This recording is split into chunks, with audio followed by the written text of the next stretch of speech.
अरस्तु को father of political science कहा जाता है। इसका बुनियादी कारण यह है कि राजनीतिक विषयों का सबसे पहले वैज्ञानिक अध्ययन पूरी दुनिया में करने वाले जो है अरस्तु पहले व्यक्ति थे। और द पॉलिटिक्स जो है वो जब लिखी गई तो उसमें एक वैज्ञानिक की तरह राजनीतिक विषयों का विश्लेषण किया गया।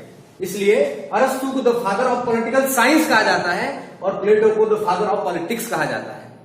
तो पहले जो दो ऑथर हैं आपके, वे राजनीतिक विज्ञान में आदर्शवादी भी हैं और दोनों की जो अध्ययन शैली है वो भिन्न भिन्न है। प्लेटो जहां राजनीतिक विज्ञान के सबसे बड़े आदर्शवादी माने जाते हैं, वहीं प्लेटो राजनीतिक विज्ञान के प्रथम वैज्ञानिक भी माने जाते हैं, क्योंकि उन्होंने वैज्ञानिक तरीके से अध्ययन किया है। मूल बात यह है कि आपको अगर पूरी दुनिया के राजनीतिक विज्ञान को समझना है तो पहले इन दो ऑथरों को आपको पढ़ना होगा। ये दो वो विचारक थे जिन्होंने राजनीतिक विषयों की चर्चा की और राजनीति को कैसे परिमार्जित किया जाए, कैसे उसमें सुधार किया जाए, उन विषयों पर राजाओं को इन्होंने सलाह दी। चूंकि प्लेटो जो है इसके बहुत सारे कॉन्सेप्ट हैं, लेकिन आपके सिलेबस में ज्यादा व्यापक कॉन्सेप्ट नहीं है। केवल प्लेटो के 3 कॉन्सेप्ट ही आपको पढ़ने हैं और तीनों बहुत सरल कॉन्सेप्ट हैं। पहला प्लेटो का कॉन्सेप्ट है उसका न्याय का सिद्धांत, थ्योरी ऑफ जस्टिस।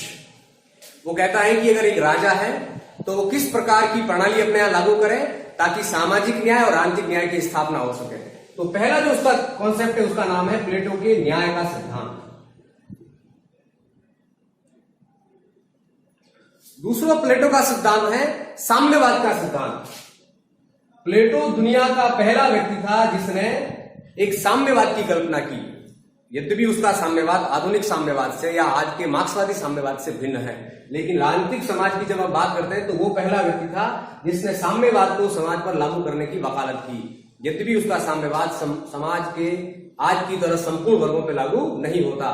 ये साम्यवाद केवल समाज के उत्पादक वर्ग, शासक वर्ग और महिलाओं पर लागू होता है। इसलिए इसके साम्यवाद को स्त्रियों का साम्यवाद और संपत्ति का साम्यवाद कहा जाता है।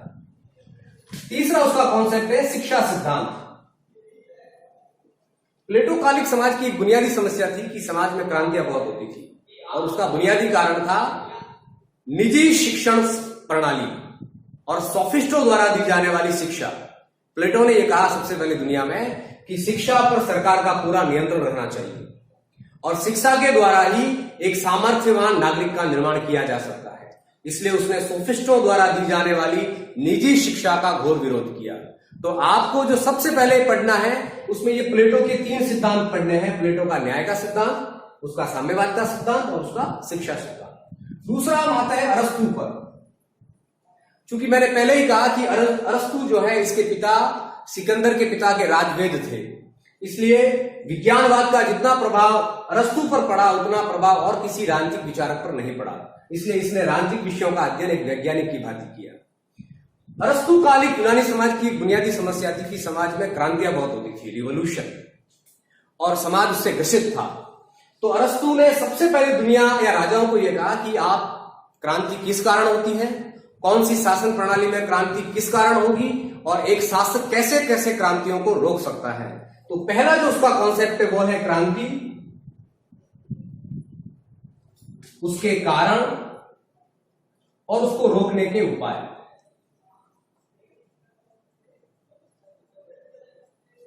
अरस्तु ने अपने राजनीतिक विषयों में राजाओं से यह कहा कि अगर आप अमुक प्रणाली में क्रांति क्यों होगी और उसको कैसे हम रोक सकते हैं, और इससे सलाह लेकर राजा अपने शासन को सही ढंग से चला सकता है। दूसरा है अरस्तु का कॉन्सेप्ट दास्ता का। यद्यपि दास्ता एक अमानवीय प्रथा थी और आपको पता भी होगा कि जिस प्रकार भारतीय समाज जो है वो जातिवाद का, छुआछूत का शिकार रहा, उसी प्रकार पश्चिम की दुनिया जो है वो दास्ता की शिकार रही। यद्यपि दास्ता एक अमानवीय प्रथा थी, अगर हम मध्यकाल के पूरे 2000 वर्षों का अध्ययन करें तो दास्ता ने जितना मानवता की हत्या की, जितनी मनुष्यों की हत्याएं की, जितना सामाजिक विभेद पैदा किया, उतना दुनिया में किसी और प्रणाली ने नहीं पैदा किया। लेकिन अरस्तु ने कुछ व्यवहारिक और राजनीतिक कारणों से दास्ता को व्यवहारिक माना और यह कहा कि दास्ता व्यक्ति जो दास है उसके पक्ष में है और दास्ता समाज के पक्ष में है। यानी उसने यूनानी समाज को ध्यान में रखकर और यूनानी राजनीतिक व्यवस्थाओं को ध्यान में रखकर दास्ता का पुरजोर समर्थन किया। लेकिन उसने ये भी कहा कि दासों के साथ जबरदस्ती नहीं की जाए, उनके साथ मानवीय व्यवहार किया जाए, उन्हें अपने विकास के अवसर जो है वो दिए जाए। लेकिन फिर भी अरस्तु के राजनीतिक चिंतन की एक सबसे बड़ी कमजोरी यह थी कि उसने समाज में विभेद किया और समाज को दो वर्गों में बांटा, दास और मालिक में। तीसरा इसका सिद्धांत है नागरिकता का। यदि भी इसके और बहुत सारे सिद्धांत हैं, लेकिन आपके सिलेबस में 3 ही हैं। पहला है अरस्तु के क्रांति का सिद्धांत, दूसरा है उसका दासता का सिद्धांत और तीसरा है नागरिकता का सिद्धांत। बकायदा अरस्तु ने एक संख्या बताई है कि संपूर्ण समाज में या एक राज्य में जितने भी लोग रहते हैं उन्हें नागरिक नहीं माना जाए।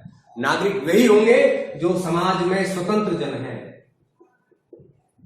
यानी अरस्तु के अनुसार दास नागरिक नहीं हो सकता क्योंकि वो मालिक की संपत्ति है, स्त्री नागरिक नहीं हो सकती क्योंकि वो मालिक की संपत्ति है। तो पहले जो 2 ऑथर है वो है प्लेटो और अरस्तु, बहुत सरल है, और जब अगली क्लास में मैं आपकी लूंगा तो इसमें और इसको अच्छी तरीके से एक्सप्लेन करूंगा।